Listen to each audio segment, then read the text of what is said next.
Hello, everybody. My name's James. Welcome to Planet FPL Do Euro 2024. And Clayton's probably done himself over at the weekend. He's back from Deutschland. How are you, Clates? I'm good. I'm good. I had a very good sleep last night, back into the country, and yeah, first good sleep I've had in a few days. So feeling better now. In short, did you have a good time? Unbelievable time. So much fun. Yeah, great experience. Very privileged to have been there for it, but unbelievable experience. In short, travel good, yes or no? Ha, travel awful. Well, this That's German efficiency with their transport is the biggest yeah, myth I've ever yeah, seen. no, it really, really is. I warned people about this before the tournament You that warned me when I it's went an to Munich it, for Arsenal. Yeah, yeah, it's it's it's an awful. absolute nonsense. It's really bad. And I think we'll talk about that a lot more on our Patreon pod tomorrow about your experiences following England. But obviously you were there, so it's a different outlook from everybody else. Just briefly, how you feeling about England afterwards? There's Yeah, lots of doom and gloom about yeah, it. like don't get me wrong, I wasn't in love with Trent in midfield, but I think it's what we've touched on before, right? Like there's going to be different scenarios that require different things, and I think against Denmark and my mind's gone blank, Slovenia.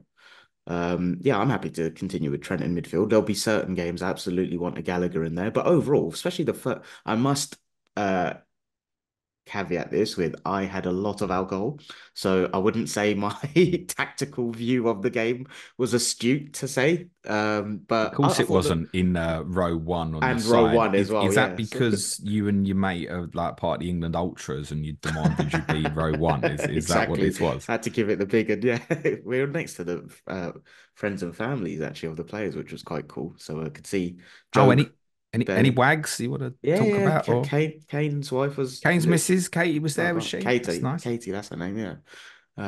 But yeah, I no, think the it's general. Katie.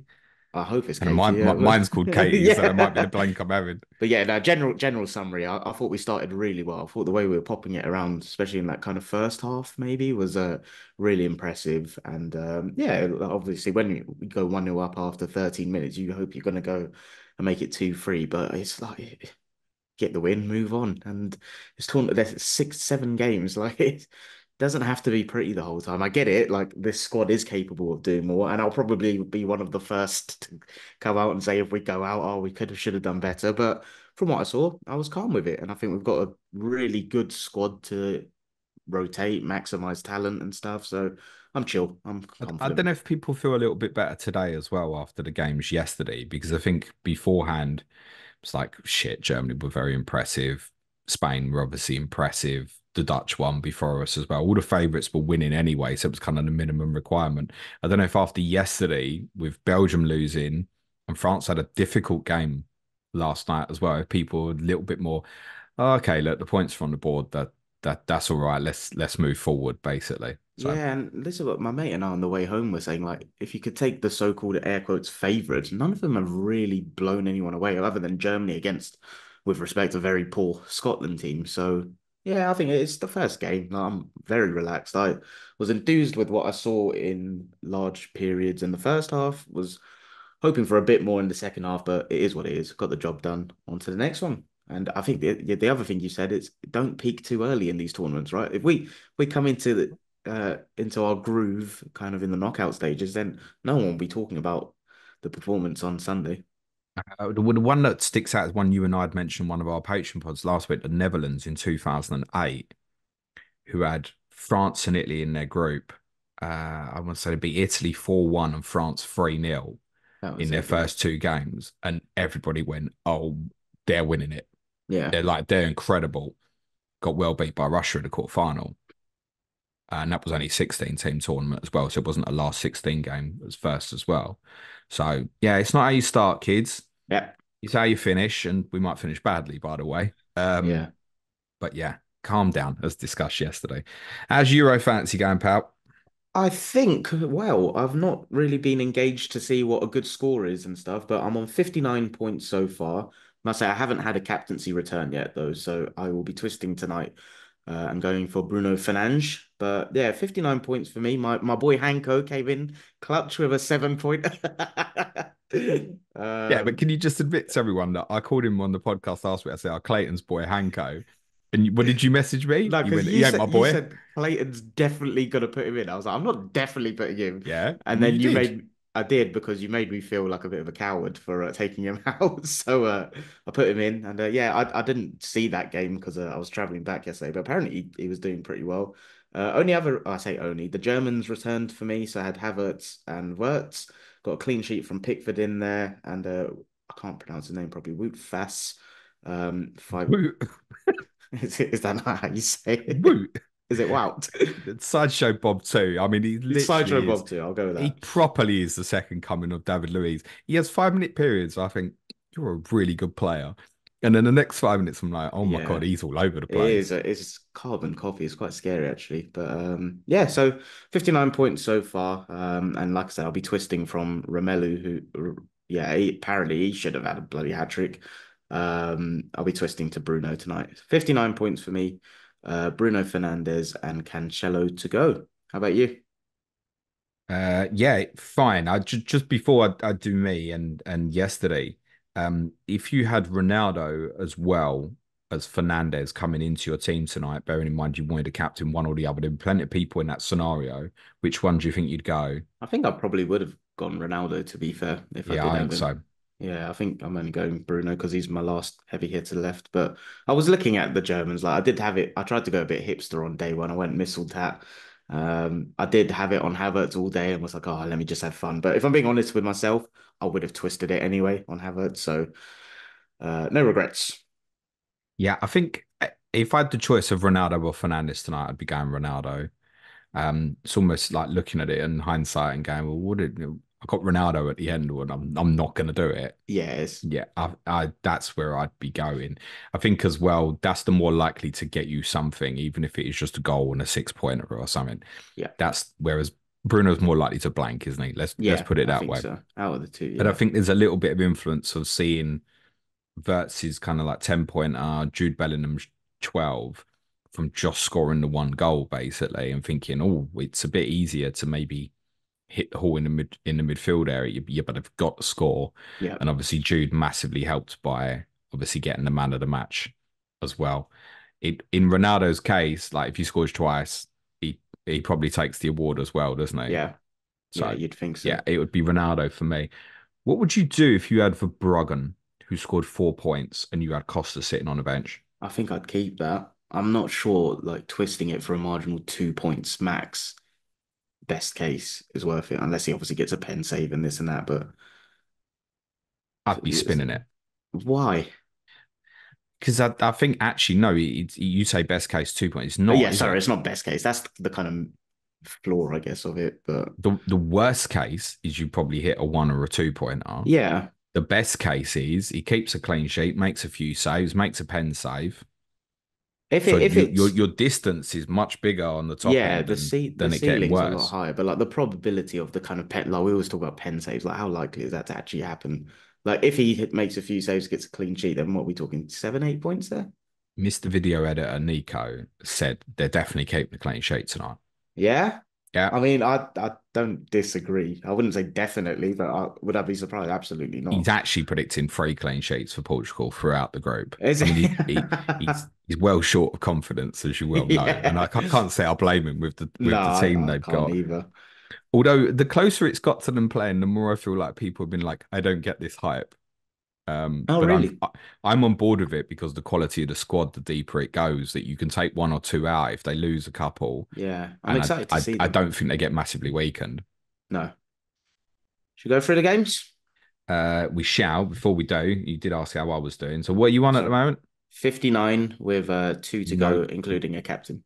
so you're on 59, no captain return yet. No So captain return, yeah. you're effective. You've got three to go. I'm on Yeah. 64 with effective three to go. Costa in for Lunin for me, who yeah, I'm not sure he's going to be in goal for the Ukraine in the next game. No, that bad? Um, yeah, I'll talk about that in a sec. And I've got Fernandez and Ronaldo tonight, but obviously Nice. quite happy with Bellingham captaincy. So 64 points. So just to give people a little idea of what that might kind of mean in terms of whether that's good or bad at the moment.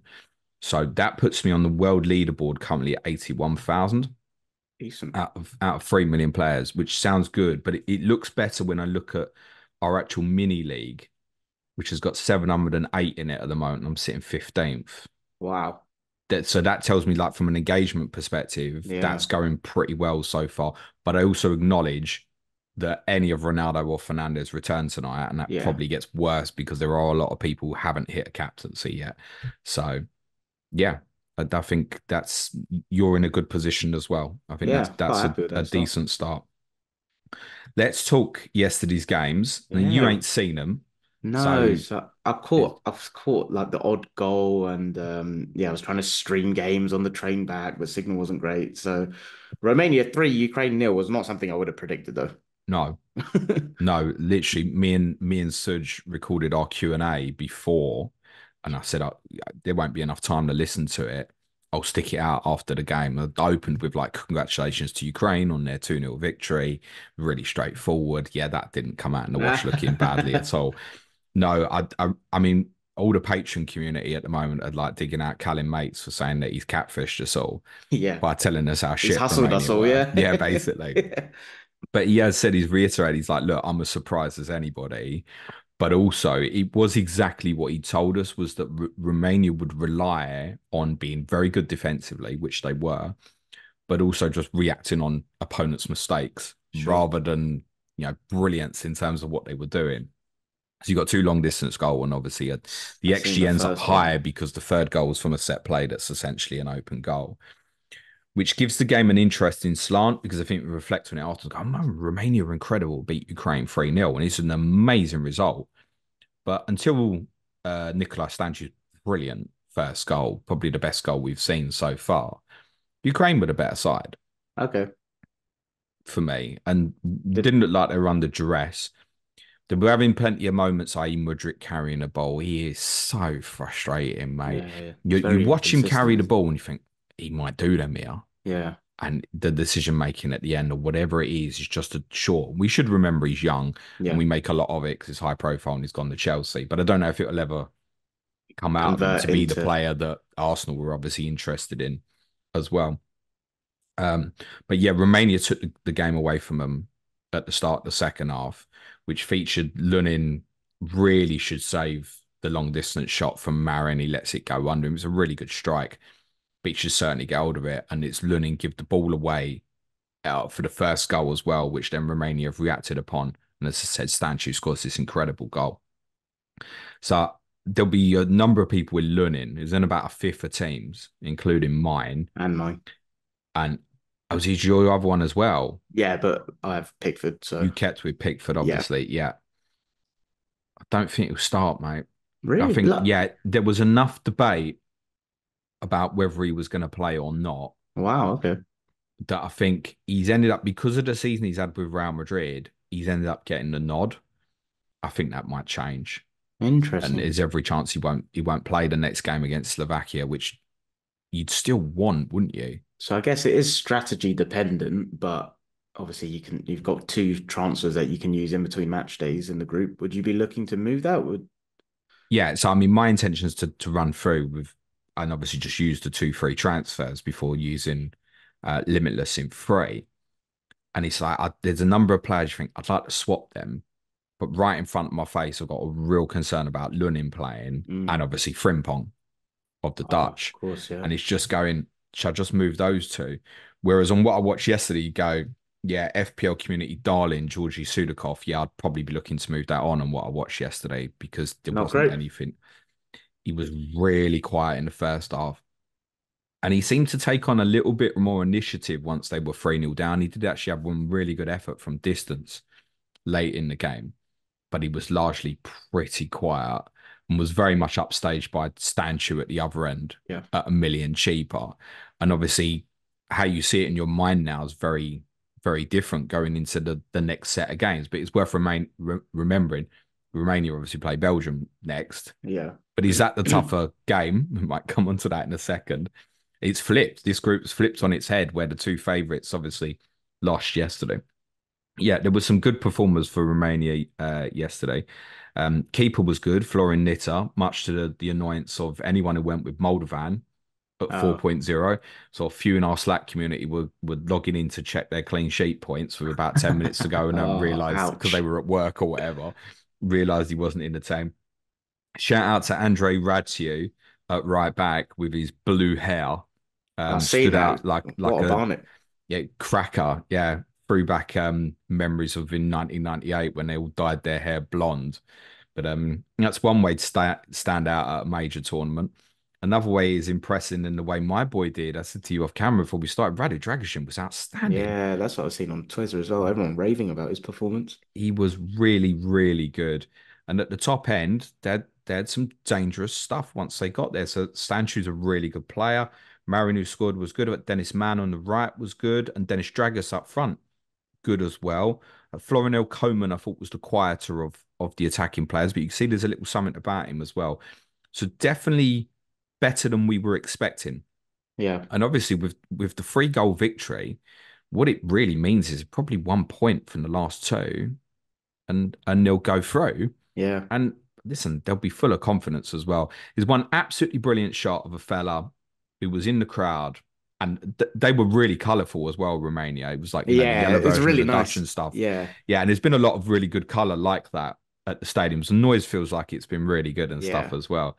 One bloke they showed not long after the third goal and he just zoomed in on him and he's looking at the camera. He knows the camera's on him, and you could see his face was, I can't believe this, and I'm going to cry at Oh, this moment. It was really nice. You thought, oh, yeah. this is amazing for them. Their first win at a major tournament since beating England in Oh, 2000. wow. Um, so yeah, that's a monkey off our back that we can get rid of. They finally beat someone else at a Euros, but yeah, really impressive for them. Yeah, For the congratulations. Ukrainians, yeah, not so much. Was it a Not case of Romania being good or Ukraine being bad? I Like, mean, is there remain. enough there for you to be concerned with their next game against Slovakia? Was it a 3-0 game? No. Okay. Did Romania deserve to win the game by the patterns on what happened in the game? Yeah, but it took advantage of the big moments. And obviously, once you got your lead, you're more than entitled to sit back. But it was sitting back anyway. I mean, Ukraine's had over 70% of the ball in the game. Yeah, disappointing. They did what you'd expect with Zinchenko moving inside on occasion, and the right back Konoplia, who another right back who stood out like a sore thumb, massive Ginger Barnett on him as well. He occasionally stepped in, but was trying to give him width on the right hand side at other points. As I said, Sudakov disappointed. Dovbik up front had good moments, bad moments. When he had moments you thought, oh, he's in here, touch let him down a little bit. He's a good forward though. He was on his top scorer with Girona in the Liga last year. Yeah, I wouldn't be surprised if Ukraine still recovered it and got through. Yeah. You'd have to look at Romania now and think that they will. And obviously with the Belgium result we'll talk about now, that's it's blown it wide open. Where Yeah. probably all four teams are maybe Ukraine aren't, but even Belgium will still be sitting there. I think they'll go through. I think. Well, you'd think so, but it was interesting because yesterday, so I got the Eurostar and obviously pulled into Brussels for the little layover on our way back from Germany, and it coincided with this game.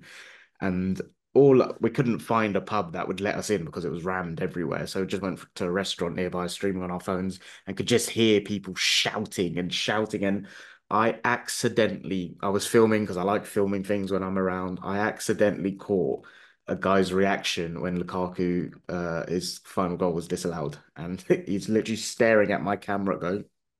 So Is that going to be in the away days that you're doing that for the is going to be pictures in the tomorrow? away days. Ah, cool. Yeah, I feel like a bit of an asshole for that, but it wasn't intentional. But you yeah, did film one. everything in landscape, didn't you? No, it was all No, in Nico's portrait. not going to be happy with you, mate. Yeah, I didn't know that was a thing. I just hit record. Anyway, 1-0 Slovakia. My boy Hanko coming in clutch for the 7-pointer. But it sounds like it could have, should have. I don't want to take anything away from Slovakia, but it sounds like Belgium were unlucky. No? Yeah, yeah, a bit of both. It's okay to look at it and go, Belgium have got to be much better than that, and also acknowledge that, yeah, on a different day they get a couple of goals.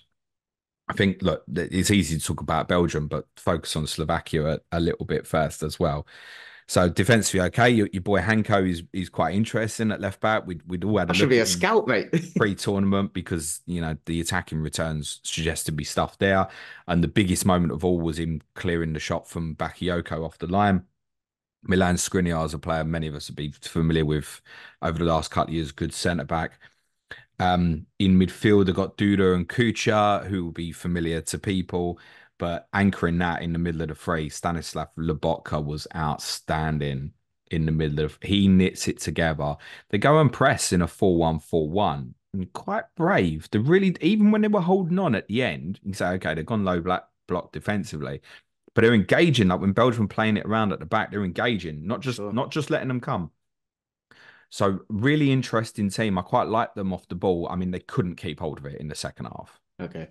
but there's some really nice movements and some good play in the first half. Um, so decent side, certainly better than I'd expected. I thought they were going to Sure. be one of the poorer teams at the tournament, and that also goes for Romania. But then I also don't know if I think we probably identified this as the weakest group, Yeah. and we should also remember that. So maybe we shouldn't be surprised that this is where the surprises Yeah. as True. such have happened. And there'd be a few might want to look at Slovakian players now, obviously going into the game with Romania this week. I guess those using it this week might be limitless. There's a bit of debate at the moment. Like if you're going limitless and wildcard 2 and 3, which way round do you do it? Yeah. The easiest advice I gave yesterday was to say, like, look, set up a team I was just gonna say do a draft. and see what it cost. Yeah. And if it's close enough where it's like 101, 102, then I'd probably just drop something else and hold Limitless for free in case you think that's going to be more useful. But I've already said when I use Limitless in free, I think there's a fair chance it will just end up like a free hit rather than a Limitless chip. So yeah, I'm not sure where I'd go. Slovakia, I feel like with Romania, there'd be more like Stanchu that you'd really want to look at 5.5. It's really good, and that's a really good enabler if you're doing the wild card route Sure. this week, I think. Slovakia less so. I think arguably, despite the fact they've scored three yesterday, you probably would look at more like Hanko Okay. at the back, or even Dubravka in goal. Dubravka played quite well in goal, actually. And you'd still look at Belgium as well. The two centre backs, De Bast and Fass, a lot of us have been on Fass. Mm-hmm. Both end up with 5 pointers, despite the defeat because of good ball recovery numbers. They played Yannick Carrasco at left back, Yeah. which How did was a that real go? surprise. A lot of people ended up gambling on De Kruijper. Yeah. Might as well just be De Krapper for everyone at left back. And your boy Trossard played ahead of him on the left flank, but he didn't play there as Okay. such. So Doku played on the right and Trossard played on the left, but it was obviously allow Carrasco to go up the left hand side. Timothy Gotcha. Castagna stayed back on the right hand side. It was kind of a la England a little bit, Okay. but Trossard was getting even closer to Lukaku. So Trossard was just going and disappearing up front, even in off the ball phases as well. It's like staying up top as a first point of line with Lukaku. Then they swapped it in the second half. Trossard went and played on the right, and Doku went on the left. Then we were chasing the game. They took Mangala off, and De Bruyne went and played deeper Okay. for 15 minutes or so. Then that wasn't getting the breakthrough. Then they put De Bruyne back at 10, brought Tielemans on. Um, Doku, I forgot what it was like to own a forward in fantasy football and have him waiting for him to deliver to my man in the middle of the box. Yeah. It's He's indecision, isn't it? really frustrating. Yeah. You know what it is with him as well? You watch him, and when he goes, he had a couple of runs like in the first 5 minutes, Clayton. You're like, oh, he's on one. But he's so erratic with the end, and it's his pass that gives the I've ball seen away that that. leads to the Slovakian goal. It's a disaster goal that they concede. Lukaku had one of them days, not too dissimilar to the days with Croatia, I was gonna say but it was like Groundhog Day, yeah. a little bit. But I mean, those were really bad misses. In this one, he had a chance that fell to him first couple of minutes, and he's hit it straight at Dubravka from like 6 yards. Anywhere else, it's a goal. I mean, it's so at Dubravka that he manages to hold on to it. And he's obviously had the two disallowed goals in the second half. The first one, I don't blame him for touching it, but if he gets out the way, it's going in. Yeah. Doesn't need to touch it. And the second one, he obviously he does finish it really well when it comes back to him, but is obviously disallowed for an extremely controversial handball. Probably the first controversial moment we've really had at this Yeah. tournament. What's your take on it? So I've not actually seen it in I full, so I've just just seen think people's opinions on it. it's so harsh. So a ball gets played over the top and it's like an outstretched arm. And you could say, well, maybe the Slovakian defender's going to end up chesting it across, who's coming across to him. And there definitely is a case to say the fact that it touches his hand does extend to lead it being easier for him to go and carry on. but it also felt really harsh. I think it annoyed people as well that when it happened, because it was on the other side, so the players' shirts were at the back to you, it was one of them you went, well, there's nothing wrong with that goal this time when it happened. And it's like a 4 minute in, it's like, oh, they're checking it. Yeah. For what? For handball. They showed one replay and he went, oh, it's off his knee or something. Then you saw Interesting. one the other side and it was like, oh, okay. So in real Yeah, they time, might no call it one was off. really questioning it or anything, no? I don't see how anybody watching it on the TV would have Wow. Okay. because it was just completely hidden. So, Yeah. yeah, if that had been like an England goal, you'd have been losing your share. You wouldn't have thought there was anything wrong with that for any reason. So, Wow. yeah, I think it was harsh. I think most people would prefer that goal to have counted. I Well, think, I'm sure which I also captainers, think myself speaks included, yeah. volumes when most people obviously want the favourites to lose, right? Because it's Yeah. beneficial to them or whatever. And yet most people are like, yeah, that should stand. That said, I don't know if there's just a large fantasy crowd that really wanted the Romelu Lukaku return here. And do you know what? As said, different days, he's getting 2 or 3 here. Yeah. But From I would add, he doesn't look like peak Lukaku. No, I don't think he has for a few years, to be fair. No. But yeah, on Belgian assets, any concern? Like you spoke about, I think Trossard's another popular one that a lot of people have gone for to save some against De Bruyne. Yeah, I'd be really concerned for them at centre back. Like, they wouldn't be the first team to lose a game like this and go on and win a tournament, right? Hmm. Clearly, when you're looking at people like De Bruyne, Doku, Trossard, there's quality there to beat anyone on its day. But I think they're pretty weak at the back. Sure. And admittedly, they've got players injured who might come back in as well. But I don't think we're not going back to like Pete Company, Alderweireld and Vertonghen and stuff No. like that, or even like Vermaelen, for example. Nah, it's a big drop off. And I think any team that would be dangerous in transition would give them problems. And there is a case to say, like I said, with Romania, that they'll wait on mistakes Yeah. and they might They well, might get chances. yeah. Yeah. I still think Belgium will go through, would be my instinct. Um, but what it also means, if they don't win the group, they'll go on the opposite side to England. But I also Yeah. wouldn't have been that concerned if England played them either. Sure. Okay. Any more from that game before we go into the final one? Well, France will highly likely be on England's side of the draw, unfortunately. A few of us getting excited last night. And what was your Um, scouting report like of them? Austria nil, France 1. Austria really good, really, really good. I saw a lot about their press, Yeah, supposedly, because obviously it's Ranić, right? So I think a lot of us could have had a stigma about this because of Ralph Rangnick at Manchester United. And it does beg the question how you managed to get this performance out of an international team. That, yeah, let's be honest, there's no one here in this Austrian team that gets in that France team that have really matched them. They've ended up losing to quite an unfortunate own goal from Leeds' Max Vober. It's a good header though. But yeah, 4-2-2-2, when impressed, give it up in the wide areas, knew what they were conceding in terms of that ground in the wide areas with France's pace, yeah, but played through them at points. France knew they were in a football match, no doubt about that last night. Yeah, I mean England could end up playing Austria in the last 16 as a third place team. Dangerous, mate. yeah. Good team, high energy. Whether they'll be able to sustain that deeper in the tournament. So you're doing that like every 4 days or so. And also, as I mentioned to Suj on the pod yesterday, we are expecting the temperature to increase quite a lot. I mean, you was out there, you got soaked, I'm gonna I got guess. soaked on Monday, but it was quite humid though. Like, because Yeah. even I was like quite sweaty and hot and uncomfortable. Yeah, it was even though it was raining one of the days, yeah, it was pretty hot to be fair. It wasn't that hot, was it? I know you're saying about humid, but if you put another Yeah, five, no, 6 degrees on top of that, no, which that's is what I was just gonna say. It wasn't like hot, it was humid, but if you add a few more onto that, yeah, you could. I reckon it'd be quite difficult. I find it really difficult to envisage a team like this winning a tournament like this over now Yeah, 7 games because I don't know you're going to be able to sustain that in the same way. It is also worth saying that France are quite passive in the sense they're quite happy for the opposition to not have the ball. I think. Think back to England, even England France from the World Cup and how much we had of the ball. yeah, We all felt we were quite unlucky. I think France were always quite content when they were winning that they were happy for England to have the ball actually, and they were in this. I mean, you see the possession statistics after you see 52% possession for Austria, and you think yeah. That's a real surprise. Particularly when even we're saying with Austria, a lot of their good facets high pressing team, right? But no, France were well happy for Austria to have the ball. I mean, And they never really had too many dangerous moments, it's worth saying.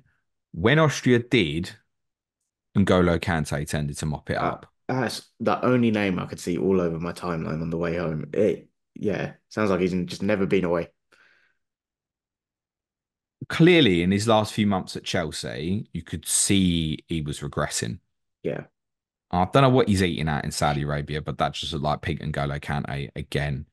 And they just left themselves in periods isolated with him, Rabiot pushing just on and it as him a to Hoover. cover. Yeah, And it's just whatever you think of N'Golo Kante at his best. He looked it last night. It was a surprise. I think a lot yeah. of us, I ain't seen him play football for a couple of years, thinking, I'm really surprised he's And back in that like you said, the squad. back end And you've of got his so many Chelsea good time. players. Yeah, So you've had like Camavinga like, played in the Champions League final the other week, come and on the sub. Chouameni as well. And Yeah, yeah, Tchouameni was a big part of the World Cup winning team.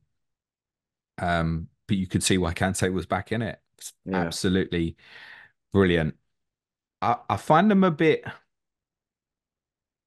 erratic. I mean, they've got pace to burn. Almost any combination that France have, they've got pace to burn up front, even like bringing on Kylian Mbappe, who missed a big chance in the World Cup final.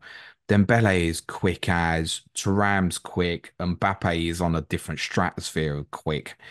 That's why they're happy to sit in, because if they then turn you and Yeah, go, that'll kill you on the break. so they're Yeah. happy. They're happy to do that rather than necessarily be a big ball dominant team. It's worth saying that as much as Austria did impress, I think last night, big chances fell to France. And Mbappe's missed an absolute sitter of a Yeah. one-on-one with. I mean, it's like a jet engine propelled to the back of him when he goes away. And as he's doing it, I'm sure a lot of us just went, "Oh my god!" And it's almost like knowing that he can do it and still Yeah. being surprised at just how quick he is.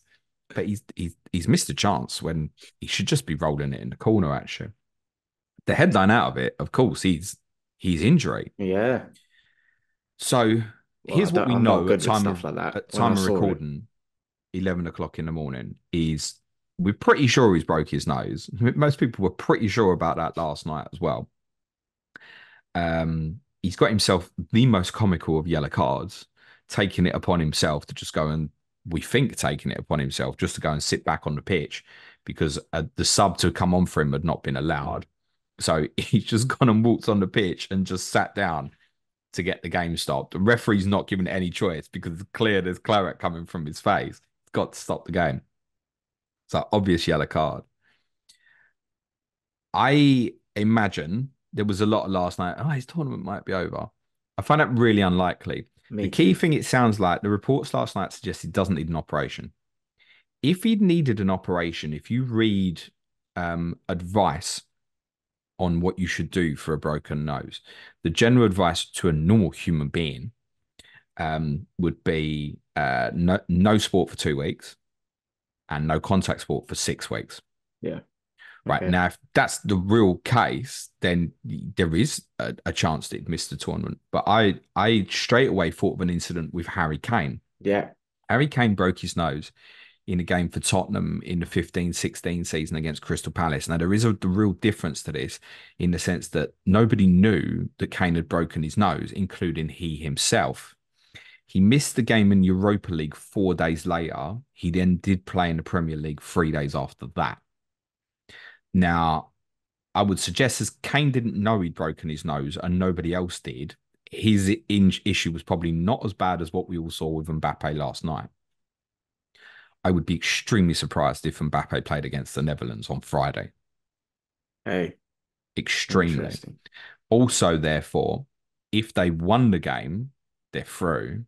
Do they need to play him against Poland in the last game? I What's mean, your bearing in think? mind, you just need another whack and it's just going to go again, isn't it? So what's your thinking behind him potentially not playing against the Netherlands, but then just coming back in? We'll have his 4 day turnaround.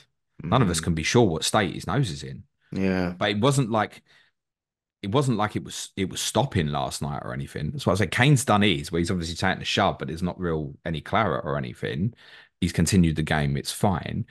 And Mbappe obviously just could not stop the bleeding last night. Yeah. So we don't know how bad it is. But the suggestion is he probably doesn't need an operation. That Yeah, would suggest is good news for him. he's going to come out with a mask. He's definitely going to be in a mask. That's a Yeah, certainty. he's going to come in clutch. And probably for the rest of the tournament. I mean, as if he wasn't scary enough. I know. Now you're putting a Something mask on about a him. player in a Yeah, mask, isn't there is. it? And again, Harry Kane taking the Oh, mask off for don't the I Arsenal goal remember? and stuff. Yeah. Yeah, exactly. So For people like working on the assumption that he does miss the Netherlands game, where would you be going with that? And again, it is strategy dependent, but there's I think obviously it's a sell. yeah, but where would you kind of advise Well, going? wherever you want, isn't it? Yeah, Kane, because Ronaldo, but that's the thing. There's so Lukaku, many options. So who do you think is the even kind of like right a way? drop to Havertz. Like if you're looking at Bellingham now as an example. Oh shit, we should have gone with Jude. You know, drop Drop Mbappe it to a again. Havertz and put Jude in or something. Yeah, Yeah, I don't think he's not got to be one of them top players. You might even look at someone like Dragus from Romania, like really cheap option potentially. Maybe something will show up from the games tonight even. But I think that would be a sell. Yeah, I think yeah. so. I think my early Unless thing you get that news to the contrary today, and I'm sure there will be an update today that yeah. says he's got a chance for Friday or he's not. But I think that's probably. I'd be surprised if he plays Friday. Yeah, and like you said, we probably will get an update. But my early thoughts that yeah, obviously this is pre seeing Portugal tonight, but I really like Ronaldo against Georgia to be fair. So I think that's probably where I'll be looking to go. They've got Georgia last, haven't they? So they've got Oh, is that? Turkey Oh, this okay. weekend. So from the big hitters, you've got obviously Kane against Denmark, Ronaldo against Turkey, Lukaku plays Romania. Romania will be not that I would move Lukaku and I wouldn't put people off, but I imagine on what I watched from the two games yesterday, Romania will like the Lukaku battle. Dragishin Yeah, will yeah, like that. I don't think he'd be too scared about Lukaku running off him. Um, you don't have that fear with Lukaku like he used to run you into channels. And you think, oh, he'll blister past me. Yeah, you don't yeah. feel You like don't that have that same anymore. feeling anymore, no. But I've got no intention of moving him on. I've seen a lot of people frustrated with him, understandably so. But on another day, you roll that dice 100 times of how that And game panned out. the really brave one might even be to look within France itself, because Good a, shout. a lot of the players here, the Turams, Dembele's, and even Giroud's come on late, and like they're all forwards in the game. So if you want to stick with a France attacker, you would certainly presume, I think, that Dembele, Thuram would play again. Griezmann took a weird knock, by the way, and carried on. I'd be really cautious on him. That looked like one of them when it happened. I thought you're in trouble Okay. because the way his leg went, and adrenaline might have carried him a bit, and it might be one that hurt the next day maybe. So Dembele is so hit or miss if you want to go down that route. And at the end of the day, France are playing the Netherlands, and I think we'd say the Yeah, I think Netherlands' that's a tough strength, game to be well, the fair. strength of the Netherlands would be at centre back. De Vrij Yeah, was outstanding on Sunday, and I can see why he'd been picked as Virgil van Dijk's partner. So that's probably the Dutch's real strength is in that area of the pitch. So probably wouldn't France, probably be yeah. something else. I think. Fair I play. don't think after tonight you might find the answer for people would be I want Ronaldo, Yeah, quite possible. I think so. But again, much like England's job done for France, that was a real challenge. Yeah. Both England and France, I think, played two real challenging teams there. I wouldn't be surprised if still get out of the group. Really? Yeah, I definitely see Austria. I Wow. mean, Austria play Poland. I would say, Oh yeah, of course you're talking about going third, aren't you? I thought you meant like top two there. yeah, yeah. I mean, I wouldn't be surprised if Austria beat the Dutch on what I watched last night. Wow, fair play. No, that's the one I was saying Yeah, you pre-tournament. were. There's something about them. Um, Gregorich, Baumgartner, I think would be the two if you want to look at offensive Austrian players for the game against Poland um, this week. Again, for those who are going the limitless route this week, the consciousness is I don't want these players. I want to power in like Bellingham's and Saka's and stuff like this. Are you still on your I understand strategy? that. Has anything wavered your thinking? Yeah, I mean, I suppose that there's disappointments in the team this week in the sense that I've got three Belgians who Yeah, have me not too. exactly impressed, but I still think I don't need to I am force that so calm on. with them. Yeah. Um, Jules Koundé returned really well for me last night, 9-pointer with the ball recoveries. Actually had a good chance to score. Actually, should have done better in the second half as well. And I think like if I hadn't ended up on a France one, it'd have been an England one. So that kind of felt like it covered off the missing of the England clean sheet. So Sudakov not happy with. I know he'll play again. Yeah. Lunin and Frimpong are my two problems. Um, I think I'll go Vardiol will be Okay. one. I'll make a decision and we'll talk about it tomorrow morning. But I think Vardiol will be one, and then it's a keeper. Sure. And that I've not decided as yet. I'd probably lean towards Vardiol. In fact, I'll see that Croatia team as well because they go first in match day two. Not that I've got any doubt about Vardiol playing. I'll give it a thought tonight as well. I mean, I'm not going to add any more Portugal. I wouldn't add any Turkey. I don't imagine I'm going to see anything tonight. Czech Republic or Georgia is going to Should make have me think, yeah, it's them. free Germany. England is an option for Have me. you? So Trent would be an alternative for me for Frimpong. Okay. Another French, Mark maybe. Gay. But I don't Cheap. need to, right? What you got to think Yeah, for me is true. that the value's irrelevant Yeah. because it's right. I've 5.5 to 5.5, then I'm limitless afterwards. It's just one game. So Yeah, the true. pricing is irrelevant. It's just can I afford you, yes or no? I think under that circumstance, I pay for Trent over Gay Yeah, as fair. long Have as you I got still think free Trent's going to Germany? start. Yeah, Yeah. Mittelstadt, Wirtz and Havertz, they're Oh, obviously same not trio. going anywhere. So really happy with that. So yeah, I'll make a Nice. decision. We'll talk about it tomorrow. Suj will be back with me, apparently. Yeah, final two of match day one today. Lovely stuff. Enjoy, enjoy. As I said, me and Suj will talk through the two games from today, tomorrow. We are going to do a podcast on Patreon on Friday about fixtures as well. I've already done a stream for patrons this morning as well. North London Derby game week 4, Clates. You ready? Yes, sir. I am Yeah, always. get it over and done with quickly. I would suggest. Great. Monday night football away from me, day one. Great. Yeah, that's a nice trip though, King Power. Yeah, it's only one train back afterwards. I've already looked. Oh, is there? Right, yeah, yeah. And it's a bit more expensive than I wrote as well. But yes, I've already looked. Right. On that bombshell, thanks very much, Clates. Enjoy the football today, everyone. Cue Nice music, one. please, man child.